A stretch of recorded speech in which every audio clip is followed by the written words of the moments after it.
We want other people to change because it's the easiest thing for us to expect. We would like to outsource change to other people because personal change is very painful, scary.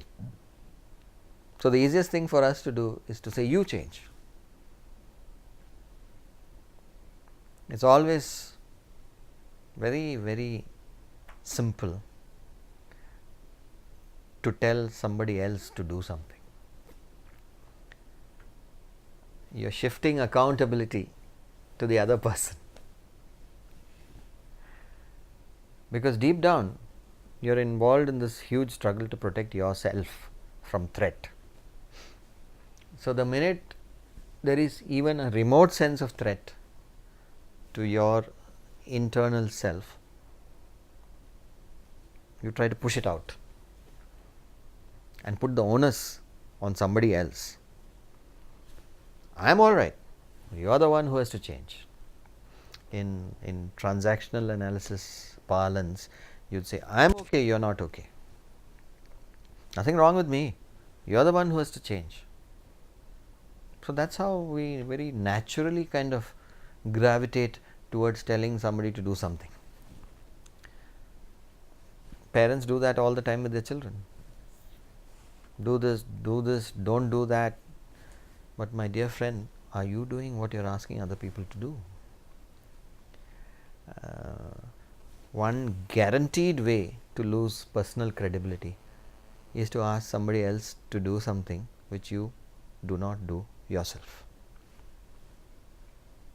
Guaranteed to help you lose credibility in real time.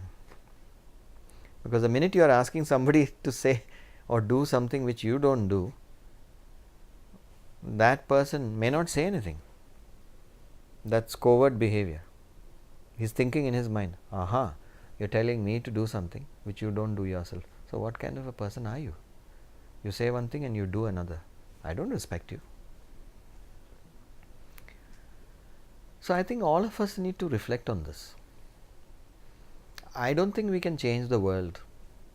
And by the way, the world doesn't need you to come and change it.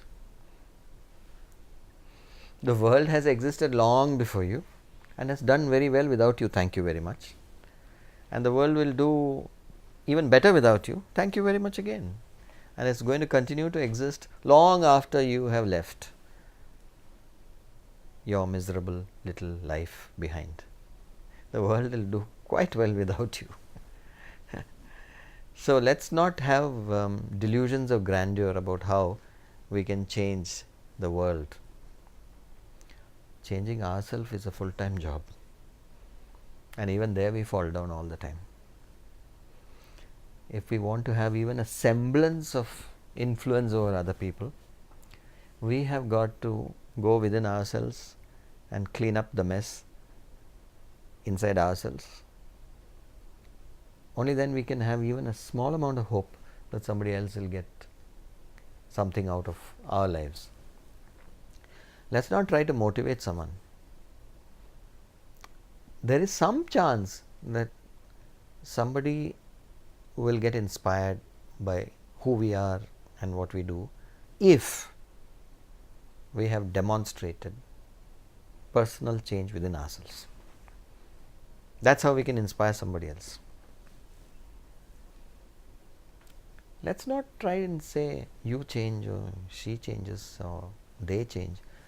Let's try and change things in ourselves for the better. Let's embark on this personal kaizen, this continuous self-improvement. Let's see how we can go from one level to the next ourselves in terms of our behavior, in terms of our thought processes, in terms of the actions we take, in terms of making progress towards larger than ourselves goals which are larger than ourselves. So that's what I call this tortuous journey that we have to take internally from selfishness to selflessness. So if you really ask me what is personal growth, it is this painful, tortuous, difficult, traumatic journey from being selfish to being selfless. Now that's a very, very long trek, and on that journey we'll encounter deep gorges, wild animals in the shape of jealousy, hatred, anger, stress, insecurity, inadequacy, helplessness. These are the wild animals we'll encounter on this terrible, difficult jungle trek from selfishness to selflessness. But that is the only journey we have to make in life. We don't have to climb Mount Everest. We don't have to go to the Himalayas and sit in meditation under icy waterfalls. If we can begin on this journey from selfishness to selflessness, even if we take one step, the impact not only on us but on the world will be exponential. Just for a moment, can we just drop this feeling that I need to get this, I need to gobble up this kind of food, this kind of money, and see if I can do something for somebody else without an expectation of a reward? Can we just give for a change? A lot of people give when they have a lot to give.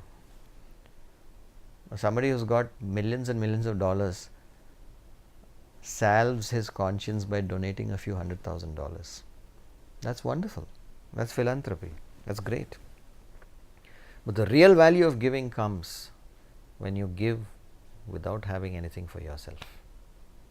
When you don't have something and you give is when the value of that gift is infinite. It's all very well to say I've got all this stuff, I don't mind sharing a part of it. It's when you don't have and you give, the value is infinite. That's karma yoga, I think. So let's not constantly be obsessed by asking and expecting other people to change. As I said earlier, change within is a full-time job, and even that we are not able to do fully. So how can we get someone else to change? Our time and our talent is far better served if we look inside and see how we can polish some of those rough edges that we have inside, how we can stop being selfish, self-centered, how we can make marginal improvements in our approach to anger, impatience, how we can mitigate jealousy, how we can stop feeling envious about other people and their success. If we can do all these things, then we would have commenced this very exciting and yet very dangerous and painful journey from selfishness to selflessness. And that's what growth is all about.